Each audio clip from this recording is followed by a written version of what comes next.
함께 은혜 받으실 말씀 살펴보겠습니다. 마태복음 13장입니다.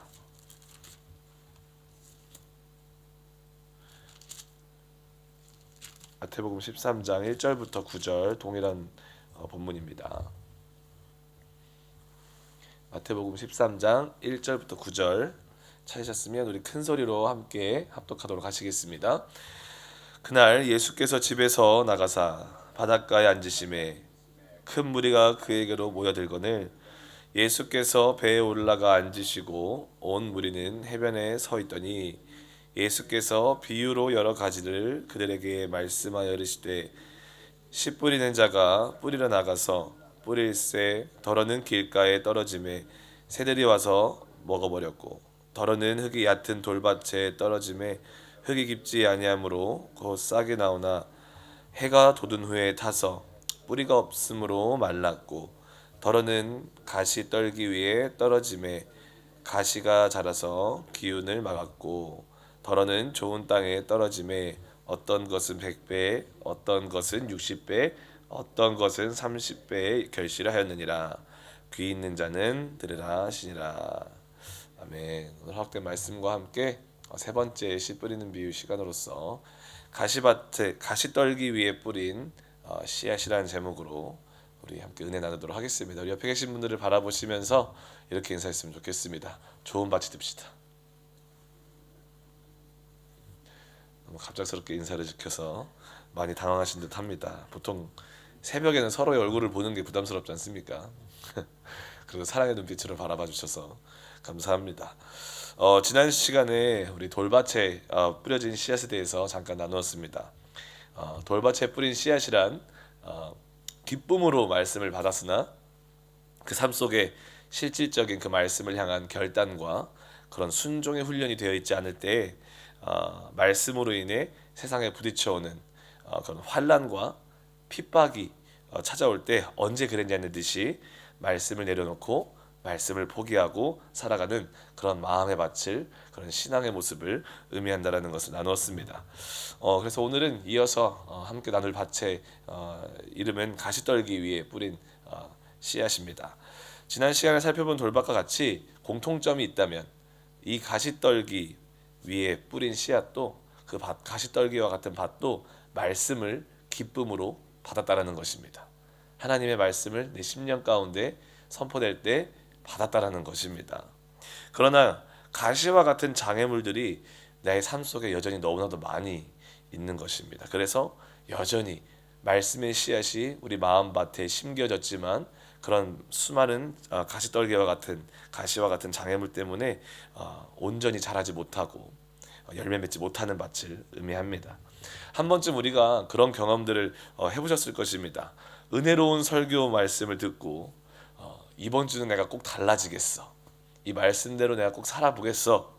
라고 하나님 말씀대로 살아보겠어라고 결심을 했는데 며칠이 지나면 며칠도 아니고 바로 그 다음 날 월요일 날 나의 삶의 터전으로 돌아가 보니 내 안에 들려진 말씀의 가치들 내가 반드시 세워놓겠다라고 다짐했던 그 말씀의 가치들은 온데간데 없어지고 여전히 물질적인 욕심과 그런 물질적인 욕망 앞에서 말씀대로 정직하게 살아가는 것이 아니라 여전히 세상의 방법을 취하고 있고 여전히 세상의 방법대로 물질을 따라 살아가고 있는 정직하지 못한 나의 삶의 모습이 많이 발견됐을 것입니다.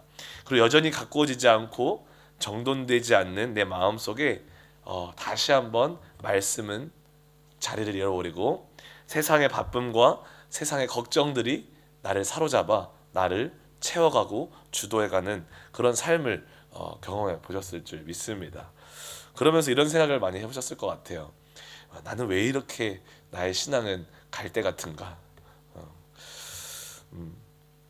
오늘 우리가 함께 나눌 그 가시떨기 밭의 비유는 바로 그런 우리들의 현실, 한 사람도 빠짐없이 우리가 다 이런 것을 경험했을 것 같습니다. 그런 우리들의 현실을 정확하게 보여주는 성경 구절인 것 같습니다. 가시밭에 떨어진 씨앗의 특징이 있다면 무엇이냐면 정돈되지 않은 마음이라는 것입니다. 오늘 본문 7절에 보게 되면 이런 말씀을 합니다. 더러는 가시 떨기 위에 떨어짐에 가시가 자라서 기운을 막았다라고 말씀을 하는데, 여기서 가시떨기 또는 가시덤불이라고도 말할 수 있는데, 이 가시떨기는 기후가 건조한 그 팔레스틴 지역에서 너무나도 흔히 볼 수 있는 식물군입니다. 특히 재배의 손길이 멈춰지거나 밭을 열심히 돌보지 않을 때 너무나도 왕성하게 돋아나서 사계절 내내 무성하게 자라서 점차 그 지역을 넓혀가는 생존력이 너무나도 강한 식물군으로 알려져 있습니다. 그리고 우리가 너무 잘 아시다시피 이 가시덤불은 자연 생태계와 또는 농업 환경에 너무나도 막대한 영향을 끼친다라는 것을 알고 있습니다. 특별히 식물의 성장을 방해하는데, 첫 번째로는 햇빛을 차단을 한다고 합니다. 다른 식물들이 빛을 받지 못하게 그 빛을 차단해 버리곤 합니다. 제가 예전에 외국인 교회에 섬겼을 때 이제 한참 코로나 기간이었어요. 이제 코로나 기간 때 이제 거기서 가드닝하는 일을 좀 잠깐 하게 된 적이 있습니다. 근데 그 교회 뒷마당에 어떤 나무가 있는데 가시덤불로 가득히 차여져 있는 거예요. 그래서 이제 그 가드닝을 해야 되니까 그 가시덤불을 다 잘라서 가시덤불을 걷어냈습니다. 근데 그 안에 그 나무가 빛을 못 보니까 새까맣게 타가지고, 이게 탄 건 아닌데 새까맣게 색깔을 잃어버리고 생기를 잃어버리고 죽어 있더라고요. 저는 그 나무가 죽은 줄 알았습니다. 그런데 가시덤불을 다 걷어내고 빛을 비춰주니까 일주일 만에 언제 그랬냐는 듯이 파릇파릇 초록 색깔 잎사귀가 다시 나기 시작하는 거예요. 전 죽은 줄만 알았는데 이제 잘라야 되나 이러고 있었는데, 빛을 보니, 가시덤불을 제거하고 빛을 보니 그 나무가 다시 한번 생기가 돋으면서 그 색깔을 찾았던 적이 있었습니다. 그래서 이 빛을 본다라는 것이 얼마나 생명에 중요한 것인지를 깨닫게 됐는데, 가시덤불은 결국에는 그 식물들을 빛을 보지 못하게 해서 죽인다는 것입니다. 두 번째로는 수분과 그 양분을 빼앗아갑니다. 뿌리를 깊게 내려서 주변의 식물들이 흡수해야 할 그런 수분과 그런 영양분을 자기가 다 뺏어감으로써 그 많은 식물들을 죽이고 방해한다라는 것이죠. 그리고 세 번째로는 생육 공간을 점유하기 시작합니다. 작물이 그들의 뿌리를 내리고 건강하게 자라는 그런 토양이 필요한데, 이 가시덤불은 그 작물들의, 그 생물들의 자리를 빼앗아서 작물들이 자랄 수 있는 공간을 다 잠식해 버린다라고 합니다. 결국 우리가 우리 마음의 밭을 게으름과 또한 무지로 인한 영적 무관심으로 매일매일 나의 마음과 나의 신앙과 나의 생각을 가꾸어 가지 아니하면 우리 안에 마음밭은 하나님의 말씀이 아닌, 또 성령의 충만함의 밭이 아닌 가시덤불로 가득 찬 밭이 되어서 영적 햇빛이 차단되고 영적 수분이 차단되고 빼앗기며 하나님의 말씀의 공간이 빼앗겨 버려서 우리의 신앙생활에 점점 힘을 잃어가는 삶을 살 수밖에 없게 된다는 것입니다. 그리고 마태복음 13장 오늘 본문의 22절에서는 우리가 조심해야 할, 우리의 그 햇빛과 영양분과 수분과 우리가 자라야 할 그 토양을 빼앗아가는, 우리가 조심해야 할 그 가시덤불이 무엇인지를 설명해 줍니다. 22절을 읽어볼게요. 가시떨기에 뿌려졌다는 것은 말씀을 들으나, 여기서도 말씀을 들으나라는 말이 나옵니다. 말씀을 들었습니다. 말씀을 안 들은 게 아니라 너무 잘 들었습니다. 그러나 세상의 염려와 재물의 유혹에 말씀이 막혀 결실하지 못하는 자다라고 설명을 하고 있습니다. 가시떨기는 결국에는 우리가 살아가는 현실 속에서 우리가 직면하는 세상의 염려들입니다. 세상의 염려들과 재물, 물질의 유혹이라고 분명하게 설명을 합니다. 오늘 방금 읽었던 22절을 원어로 직역하면 조금 더 이 가시떨기가 우리를 어떻게 위협하는지를 느낄 수가 있습니다. 원어로 직역하면 이런 의미가 있다고 합니다. 세상의 염려와 부요함의 속임수가 우리 안에 선포된 그 말씀을 완전히 질식시켜 버린다라는 의미를 가지고 있습니다. 무슨 말인가 하면, 가시덤불이 씨앗에서 갓 발아된 싹을 사방으로 에워싸 빛을 통한 광합성도 못하게 하고 필요한 수분도 빼앗아가고 크게 자라 성장하지 못하도록 토양을 빼앗아 메말라 죽여버리는 것처럼, 우리 마음이 영적으로 정돈되어 있지 않으면 이와 같은 가시덤불들, 세상의 염려함과 또한 지나치게 부유해지고자 하는 그런 지나친 욕심과 욕망과 더 나아가서는 하나님보다 물질을 더 두려워하는 그런 어떤 우리 안에 내재되어 있는 불신들이 우리 안에 임한 말씀을 완전히 목을 졸라서 질식시켜 버릴 수 있다라는 의미입니다. 그렇다면 우리 삶의 대표적으로 말씀을 질식시켜 버리는 세상의 염려와 재물의 유혹이 무엇이 있는지 한번 살펴보고 싶습니다. 그리고 어떻게 그런 유혹과 그런 세상의 걱정들을 이겨낼 수 있는지 살펴보기를 원합니다. 답을 먼저 말씀드리자면 우리가 날마다 말씀으로 우리의 삶을 정돈하고 기도로 나의 생각을 주님 앞에서 가지치게 할 때 우리는 비로소 우리의 마음의 밭을 가시밭이 아닌 건강한 밭으로 가꿀 수 있게 되는 줄 믿습니다. 아멘이십니까? 아멘. 세상의 염려, 대표적인 우리들의 말씀, 우리 안에 선포된 말씀을 질식시켜 버리는 세상의 염려가 무엇이 있을까요? 제가 몇 가지 생각해보고 한번 찾아봤습니다. 거의 다 저한테 속한 것 같습니다. 첫 번째는 불안정한 경제 상황과 그리고 생계 걱정이 될 것 같습니다. 비단 저뿐만 아니라 우리 모든 젊은이들, 모든 분들이 다 겪었을 것 같습니다. 매주 나가야 되는 월세, 특히 요즘에 시드니가 렌트비가 어마무시하게 높아졌죠. 그래서 월세에 대한 걱정, 또 집을 가지고 있으신 분들은 대출 이자에 대한 걱정, 그리고 자꾸만 높아져만 가는 생활비에 대한 걱정, 그런 압박으로 하여금 하루 종일 그런 재정의 걱정에 시달려서 그런 걱정에 시달리다 보니까 주님과의 교제와 신앙의 기본 생활이 진행되지 않을 때가 참 많이 있다라는 것입니다. 그런 걱정을 하다 보면 그 걱정을 해소하기 위한 또 투잡을 뛰든 쓰리잡을 뛰든 어떤 그 걱정을 해소하기 위한 삶을 살다 보면 내 삶의 말씀의 삶이 사라지게 되고 기도하는 생활이 사라지게 되고 내가 하려고 하는 나의 어떠한 힘으로 나의 삶을 구축하려고 하는 모습들이 더욱더 많이 이루어진다는 것입니다. 그럴 때 우리는 어떻게 생각과 우리의 마음의 가지치기를 할 수 있을까요? 이런 말씀을 선포하면 좋을 것 같습니다. 베드로전서 5장 7절에 너희 염려를 다 주께 맡기라. 이는 그가 너희를 돌보심이라. 우리가 걱정을 안 할 수는 없지만 우리의 걱정에 앞서서 나를 돌보시는 나의 주인 되신 주님을 기억하며 나의 삶을 주님께 드리며 나아가는 그런 나의 마음을 정돈시킬 수 있는 신앙인이 되어야 되는 줄 믿습니다. 그리고 또한 어떤 걱정이 있을 수 있겠습니까? 직장에 대한 스트레스와 미래에 대한 불안이 있을 수 있겠습니다. 직장에서 해고의 위험도 있을 수 있고 실적 압박. 최근에도 어떤 젊은 분이 저한테 이제 그 실적에 대한 압박이 있다라고, 그것 때문에 스트레스가 이만저만이 아니다, 직장을 옮겨야 되나 이런 고민을 하고 계셨는데, 그런 실적에 대한 압박과 그런 상사와의 관계, 이런 문제가 있다고 합니다. 그러다 보면 세상 권세 앞에서, 그런 세상 내 앞에 있는 그런 어떤 세상의 권세 앞에서 하나님보다 세상의 직위라든지 세상의 권위를 더 두려워하는 삶의 모습이 우리 안에 있기 마련입니다. 그러다 보면 하나님의 법과 하나님의 말씀보다는 세상이 나를 인도하는, 세상이 나로 하여금 가게 하려고 하는 그 길을 하나님의 말씀보다 더 앞세워서 따라가는 우리의 삶의 모습이 보여질 때가 있다는 것입니다. 그럴 때 저는 그 말씀이 딱 생각나더라고요. 모세가 바로왕 앞에서 어떤 모습으로 나와왔는지 히브리서 11장 27절에 보게 되면, 모세가 믿음으로 애굽을 떠나 왕의 노함을 무서워하지 아니하고 곧 보이지 아니하는 자를 보는 것 같이 하여 참았으며라는 말씀이 있습니다.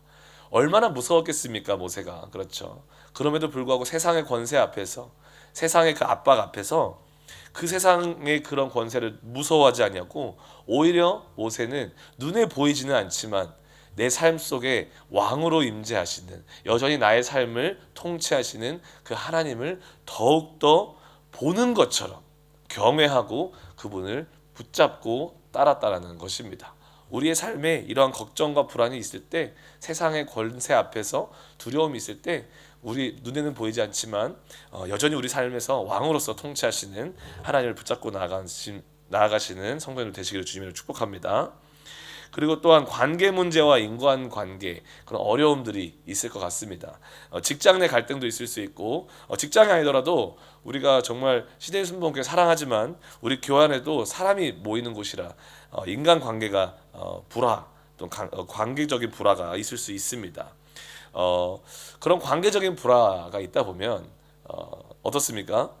우리 신앙생활 가운데 온전한 사랑의 열매가 맺혀지기보다는 미움과 시기와 원망과 불평의 열매가 맺혀지기 마련입니다. 더러는 제일 아쉬운 거는 예배 중간인데도 정말 은혜의 말씀이 선포되고 있는 중간에 정말 마땅히 주님의 그 아름다운 얼굴이 생각나야 되고 주님의 얼굴이 보여져야 되는데 주님의 얼굴 대신에 어떤 얼굴이 떠오릅니까? 내가 나랑 관계가 불편한 그 집사님 얼굴이 떠오르지 않으십니까? 나랑 관계가 조금 어색하고 거시기한 그 상대방의 얼굴이 떠오를 때가 참 많이 있는 것 같습니다. 그러다 보니까 주님과의 온전한 교제를 빼앗기게 되고 정말 그 사람에 대한 분노와 미움 감정이 오히려 나의 예배를 가득히 채우고 있을 때가 참 많이 있다라는 것입니다. 근데 이 세 가지만 가지고 왔지만 너무나도 많은 세상적인 염려가 있습니다. 그런데 공통점은 이 세상의 염려는 너무나도 우리들에게 현실적인 거라는 것입니다. 허구가 아니라 너무나도 현실적인 문제들이라는 것입니다. 그런데 그 가운데서 우리가 잊지 말아야 할 것은 우리가 마주한 현실보다 더 크신 하나님이시라는 것입니다. 아멘이십니까? 그래서 우리가 마주한 현실보다 더 크신 하나님을 신뢰하지 못할 때 우리에게 선포된 말씀이 우리 마음에 뿌리내리지 못하고 결국 삶의 열매가 사라지게 된다는 것을 우리는 반드시 기억했으면 좋겠습니다. 그래서 이런 세상의 염려 앞에 우리는 이런 말씀을 또한 선포했으면 좋겠습니다. 마태복음 6장 31절에서 33절에 그러므로 염려하여 이르기를 무엇을 먹을까 무엇을 마실까 무엇을 입을까 하지 말라. 이는 다 이방인들이 구하는 것이라. 너희 하늘 아버지께서 이 모든 것이 너희에게 있어야 할 줄을 아시느니라. 그런즉 너희는 먼저 그의 나라와 그의 의를 구하라. 그리하면 이 모든 것을 너희에게 더하시리라. 라는 말씀으로 우리의 마음을 항상 정돈하고 가지치게 하는 우리가 됐으면 좋겠습니다. 조금만 더 나아가도록 하겠습니다. 재물의 유혹을 좀 더 살펴보겠습니다. 우리 안에 있는 우리의 신앙을 갉아먹고 있는 재물의 유혹 어떤 것들이 있을까요? 지나친 부의 축적과 투자에 집착하는 또 그런 우리들의 모습이 있을 수 있겠습니다. 우리가 부를 축적하는 것과 투자하는 것은 결코 나쁜 것이 아닙니다. 지혜로운 것입니다. 그러나 뭐든지 지나치면 문제가 생긴다라는 것입니다. 지나친 부의 축적과 투자에 몰두하게 되면 우리 삶에 온전히 주의를 지키지도 못하는 현상도 빈번히 일어나고 주님과의 교제도 뒤로 한 채 그런 물질을 쫓아가는 우리의 삶이 되기 마련입니다. 우리가 부에 집착을 하다 보면 우리가 부자가 되기 위해서 쏟는 에너지의 10분의 1도 우리는 정말로 하나님 말씀과 기도를 통한 그런 주님과의 교제의 삶에 투자하지 않고 있는 우리의 부끄러운 모습을 발견하기도 할 것입니다. 또 어떤 삶이 있습니까? 지나친 성공 중심 위주의 삶이 있을 수 있겠습니다. 저한테 그런 친구가 있었습니다. 제가 어렸을 때 20살 초반 때 주님을 만났을 때 비슷한 때 주님을 같이 만났던 친구가 있는데 똑같이 정말 눈물 콧물 다 짜면서 예수님을 만났습니다. 그런데 저는 동시에 목회자의 사명을 받고 목회의 길을 가려고 했고 근데 그 친구한테 야 너는 뭐 할래? 이렇게 물어봤더니 그 친구가 이렇게 말합니다. 나는 세상에서 조금만 더 성공하고 나중에 내가 누릴 거 좀 누려보고 나중에 용준아 따라갈게. 지금 그 친구 어딘지 모르겠습니다. 주님 안에서 성공을 추구하는 것과 그리고 주님이 없이 성공을 추구하는 것과는 다릅니다. 아멘이십니까? 주님의 가치관을 수호하며 주님을 따름으로 성공하는 수많은 그런 기업가들도 많이 있지 않습니까? 그러다 보니까 지나친 성공 중심의 위주의 삶은 결국 우리들의 신앙을 갉아먹을 수 있다는 것입니다. 또한 마지막 자녀의 성공 중심의 교육이 또 우상화되어 있는 것을 우리는 또 꼬집을 수 있습니다. 부모로서 내가 못 이룬 꿈을 자녀를 통해서 이루고자 하는 그런 욕심이 부모의 욕심이 과하다 보면 신앙과 말씀 중심의 삶보다는 자녀의 학업, 성공을 위한 삶을 살게 됩니다. 지금 아래서 열심히 이제 컴퓨터와 이제 이거 음향과 이런 영상을 담당하고 있는 지금 윤성준 목사님 아래 계시는데 순복음교회 오기 전에 이제 그런 중고등부 사역을 하면서 어떤 부모님이 이렇게 부탁했다고 합니다. 우리 자녀가 이제 시험을 봐야 되니까 적당히 예배 자리에서 또 찬양의 자리에서 좀 빼주시면 좋겠습니다.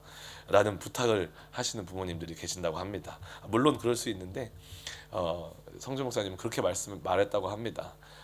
당사자가 여전히 이렇게 예배하고 싶은데 목회자로서 그렇게 의도적으로 예배 자리를 빼고 그렇게 멈추게 할 수는 없을 것 같습니다. 라는 말을 했는데 우리 부모로서 조심해야 될 것은 애들이 예배 드린다고 공부를 못하진 않습니다. 게임할 시간을 줄이면 됩니다. 잠자는 시간을 줄이면 되고요. 먹는 시간을 줄이면 충분히 공부할 수 있는 시간이 있다라는 것입니다. 제가 너무 뼈를 때렸나요? 네, 우리 아이들이 할 거 다 하고 결국 빼는 게 예배입니다. 기도 생활이고 말씀 생활입니다. 그렇기 때문에 우리가 부모로서 이러한 가치관을 가지고 살아가다 보면 오히려 부모가 자녀의 마음의 밭을 가시밭으로 만들고 있는 것입니다. 언제라도 그들은 크면 그런 습관이 생기게 돼요. 언제라도 내가 바쁘면, 언제라도 내가 해야 될 게 있으면 말씀 안 읽으면 되지, 예배 빼먹으면 되지, 기도 안 하면 되지. 그런 삶을 우리가 만들고 있다는 것을 기억하고 조심해야 될 줄 믿습니다. 그리고 마지막으로 쾌락 추구와 성적 타락이 우리를 유혹할 때가 많이 있습니다. 특히 요즘 청년들은 교회 나와서 신앙생활도 열심히 하는 것 같아 보이고 각종 봉사, 헌신도 하는 것 같아 보입니다. 교사 생활도 열심히 하고 있는 것 같아 보이고요. 말씀도 잘 듣는 것 같지만 여전히 그 삶 속에 보게 되면 성적 쾌락에 빠져서 반복적인 유혹에 허우적거리는 모습을 많이 보게 됩니다. 그래도 감사한 것은 우리 요즘에 저희 시대순복음교회 많은 청년들이 세상적 연애관과 성가치관에서 벗어나려고 정말 열심히 노력하는 것을 볼 수 있습니다. 그래서 다시 하나님을 가장 먼저 찾고 살아가고자 기도에 무릎을 꿇는 청년들이 너무나도 많이 일어나고 있다는 것에 대해서 감사하고 있습니다. 우리는 이런 재물의 유혹 가운데, 이런 음란의 유혹 가운데, 물질의 유혹 가운데 우리는 어떤 말씀을 선포함으로 우리의 마음과 생각을 정돈할 수 있을까요? 마태복음 6장 24절을 보게 되면 한 사람이 두 주인을 섬기지 못할 것이니 혹 이를 미워하고 저를 사랑하거나 혹 이를 중히 여기고 저를 경히 여김이라. 너희가 하나님과 재물을 겸하여 섬기지 못하느니라. 아멘. 사랑하는 성도 여러분, 오늘 우리 모두가 이런 가시덤불 같은 밭이 우리 여전히 우리의 마음 가운데 있음을 인정할 수밖에 없을 것입니다. 우리는 우리 인생의 가시덤불과 같은 현실적인 것을 부정할 수는 없습니다. 그러나 우리가 할 수 있는 것이 있다라고 성경은 말씀하십니다. 바로 우리 마음의 가시덤불을 정리할 수 있습니다. 어떻게 할 수 있겠습니까? 바로 말씀과 기도로 우리의 마음의 가시덤불을 정리할 수 있게 되는 줄 믿습니다. 현실적인 세상의 염려와 재물의 유혹이 들어올 때마다 우리는 말씀과 기도의 자리로 당당하게 나아가야 되는 줄 믿습니다. 우리에게 말씀이 필요한 순간이 언제이죠? 우리에게 기도가 필요한 때가 언제이죠? 우리에게 그 때가 언제인지 너무나도 쉽게 알 수 있는 방법이 있습니다. 언제 우리에게 말씀이 가장 필요하냐면, 언제 우리에게 기도가 가장 필요하냐면 내가 가장 말씀 읽고 싶지 않을 때, 그리고 내가 정말 기도할 마음이 정말 단 1도 없을 때, 내가 오늘은 진짜 기도하기 너무 싫다 라고 할 그때가 제일 기도가 필요할 때이시고요. 오늘 말씀 읽을 기분이 아닌데, 오늘 정말 피곤해서 말씀을 못 읽겠어요 라는 마음이 들 때가 여러분들 제일 말씀이 필요할 때입니다. 이번 주에 어떤 청년 중에 한 명이 저한테 전화가 왔습니다. 저랑 약속했거든요.